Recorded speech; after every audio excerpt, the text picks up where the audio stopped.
Guys, I'm Steve. Welcome back to the channel. Welcome back to another video. If it's your first time stopping by the channel, hit that subscribe button. Trust me, you won't regret it. If you're a returning subscriber, as always, guys, welcome back, and I do appreciate support. Guys, I want to talk to you about a story I was supposed to hit last night, but I got to it today. I apologize. And this right here is something for the books, man. Now, this happened 2 years ago when it's involved in this guy right here.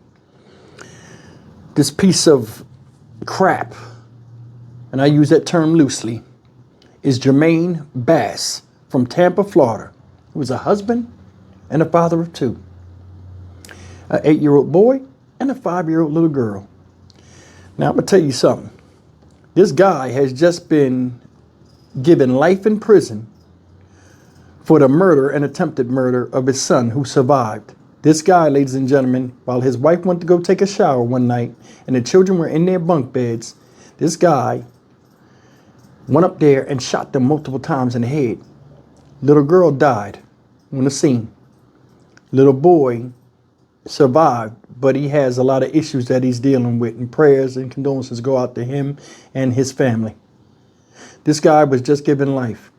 Now, I'm going to show you the original video first, in case some of you people haven't seen it, because I haven't seen this story. I would have jumped on this when this first came out 2 years ago, but I'd never seen it. So I'm going to show you the original story video first, and then I'm going to come back and show you what happened in court for him to get sentenced. Then we're going to talk a little bit, and I'm going to come back and show you what his dumb behind said in court when he made his statement prior to his sentencing. Some people are stupid as can be. Take a look at all of this. Tonight, horrific details coming from Hillsborough County Sheriff Chad Chronister after a father admits to shooting his own 2 young children. He said that it was an accident, that he accidentally shot his son. But you don't accidentally shoot your children 3 to 4 times in the head. That father now facing murder charges after one of the children died and another one is fighting for his life tonight at Tampa General Hospital. And that's where we find ABC Action News reporter Vanessa Ariza. Vanessa, do we know what led up to this shooting or why this dad would do this? Right. Good evening to you, Wendy and Jameson. That is one question that so many of us have tonight. Sheriff Chad Chronister saying that father did not say much after he was read his Miranda rights, only saying that this was an accident. Now, we looked into that father's background. There is no criminal history. And in fact, there's no domestic violence reported. So there are so many questions that remain tonight. This was the scene at Armature Gate Townhomes Monday night. Caution tape hugging a number of units as deputies worked to determine why a father would shoot his 5-year-old little girl and 8-year-old son while they were going to sleep in their bunk beds. I hope that this individual feels the full weight of the criminal justice system and never sees the light of day. The shooting happened around 10:30 Monday night. Sheriff Chad Chronister said the child's mother had just gotten home, kissed her 2 children goodnight, and went to use the restroom. While she's going to the bathroom, she hears several gunshots. She initially believed that the gunshots happened right outside her residence. Out of fear, he says she ran outside where she was met with a neighbor who was already on the phone with 911. She takes over the phone call and starts talking to our 911 dispatcher. As that phone call's occurring, the husband, the children's father, walks outside carrying the 8-year-old son, saying, "Call for help, call for help, call for help." When first responders arrived, Chronister said they met the dad, 30-year-old Jermaine Bass, inside of his home. We're choosing to show his mugshot due to the severity of this case. The husband says, my 5-year-old daughter's upstairs sleeping. Deputies go upstairs only to make the gruesome discovery that there's a 5-year-old laying in a top bunk, laying in a pool of her own blood. The little girl had 2 to 3 gunshot wounds to the head. Chronister says those are the same injuries as her brother. Shock. Sashania de Cordova didn't hear the gunshots, but watched as first responders carried the children out of their home. The little girl was on the guy was carrying her in his arms, and the little boy was on the stretcher. What struck her as odd, as did with other neighbors who we spoke with, is the emotion of the father, saying there was none. The mom was outside. She was crying. asking about her kids. They had her here for a while. He was calm. He seemed calm to me. We were all the way down here and he was a few feet down there, but he seemed calm.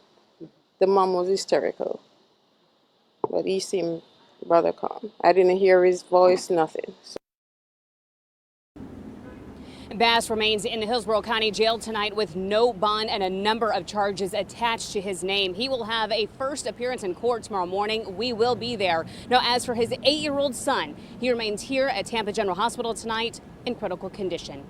Live in Tampa, Vanessa Ariza, ABC Action. Daughter. News Channel 8's Lenny Supal has been covering this case from the beginning. And Lenny, describe the mood in that courtroom today.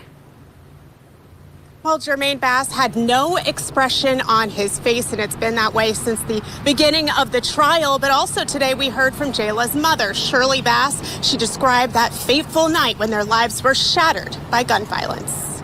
I'm a good person. Donning an orange jumpsuit with his hands in shackles, Jermaine Bass stoic, the convicted killer speaking in court for the first time. I know that God has a plan for everything, and I know he works in mysterious ways. But in the end, I know God will always watch over me. Bass found guilty of first-degree murder for shooting his 5-year-old daughter, Jayla, in the head. 3 bullets striking her through her cheek, temple, and forehead. And I hope that my family and her family, they find some type of peace. I know that it may be difficult because the accident. And the accident that you're referring to is the death of your children in that statement? That's what you're referring to as the accident? Yes. So you accidentally discharged and hit your son. What happened to your daughter upstairs? Bass claimed the shooting was an accident the moment the nightmare began. Body cam footage showing deputies inside the home before finding Jayla in her bunk bed lying in a pool of blood. No longer is it about why, but how. How could a person choose to harm their own child? Jayla's mother in shambles, facing her ex-husband one final time. She would never get to experience her first dance or celebrate her sweet 16. And she'll never become the cheerleader she was destined to be. How could you? Jayla's 8-year-old brother was also injured, and his recovery has been incredibly painful because he still has a bullet lodged in his head and the left side of his face is paralyzed. But we understand he's doing incredibly well in school, and his family says he's pushing through. Reporting live in Tampa, Lenny Supal, 8 on your side. Okay, guys, you've seen all the stuff that led up, the verdict and everything else. He got life. Me, honestly, I would take life off the table for all violent crimes, especially those against children. I would. This guy shot his daughter in the face multiple times and the son. Said she was shot in the temple, in the forehead, and in the cheek. All 3 of them are calculated, aimed shots. Because I don't know if you know, when you shoot a gun, it goes up. So it wasn't like he boom, boom, boom, boom. And like the bullets just went all over. He put that gun in her face and he aimed 3 separate times and killed her. Then the thing that's crazy is I was watching a little bit of it last week. They talking about, oh, he don't know the gun. The gun just went off. So now guns just pick up. I need something to put in my hand. So guns, all of a sudden, they just got a mind of their own. And they just jump up in the air and just go around the room and just shoot random children. Who you fucking think you're fooling? Are you stupid or what? That's the thing. A lot of these people commit crimes and look dumb as hell when they try to explain that it's something that it's not, when the facts are all there. Ain't no real justice for this. That little girl's gone. Mother spoke. Said she'll never have a sweet 16. Never have a first dance. Never be the cheerleader. At 5 years old, she had aspirations just like every other child. And they were taken away from her innocently by a monster that was her own father. Unacceptable. You're a man, you lead. And if you love somebody, you protect them. I'm going to show you the 5-minute speech he made prior to his sentencing. The way he made this speech, it made me so damn mad. If I had my way, I'd take him outside and I'd smash his pumpkin right when he was done talking with the I want y'all to take a look at this. I'm not going to speak anymore. I'm just going to show this and we're going to end it. But watch two things. He still says it's an accident. And he never said he was sorry. And he didn't mention his daughter, what he did to his daughter. And on top of that, I want you to watch the judge's face at the end when she talks to him. That says it all. I'd off this dude immediately. Check it out. Growing up for me as a child, it's been tough. I was raised in a single parent home till about the age of 10 with my cousin that my mom adopted. And we had good times. We had some bad times. I've always gone to school. I've always had good grades. Like my mom stated, I've always worked.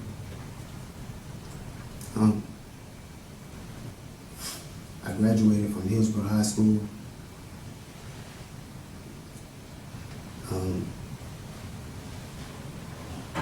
I'm a good person. I've worked. I've always provided for my family. I've always been a good spirit, a good cheer. I was always the favorite cousin, the favorite brother, the one who was, some people may say, the privileged one.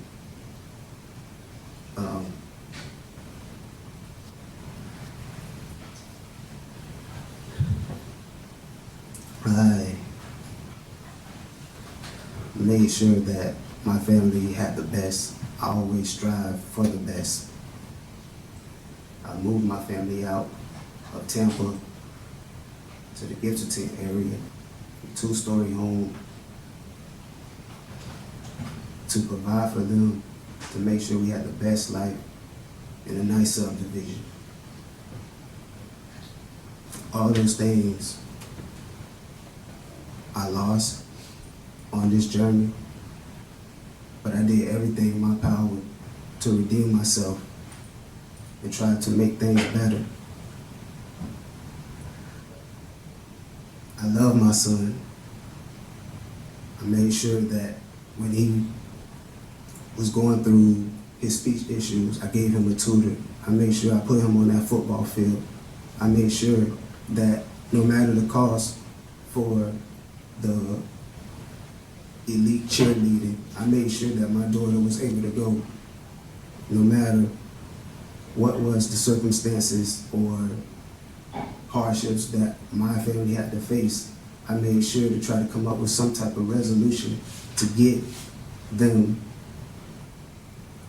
to find a way out for them so they can have a nice life as a father and as a husband with my wife. Since we were like high school sweethearts. And we've been together, and she will always be my one heart, one love, one mind. Regardless of the circumstances on how anyone feels or what they may accuse me of, I know the outcome. I just want to say, after hardship comes relief, and I hope that my family and her family, they find some type of peace. And I know that it may be difficult because the accident, but I hope that God guides them and give them strength as the same strength that He's given me, and the courage and the protection from all evil. And also, I know that God has a plan for everything, and I know he works in mysterious ways. But in the end, I know God will always watch over me. La ilaha illallah. I got nothing else to say, Your Honor. And the accident that you're referring to is the death of your children in that statement? That's what you're referring to as the accident? Yes.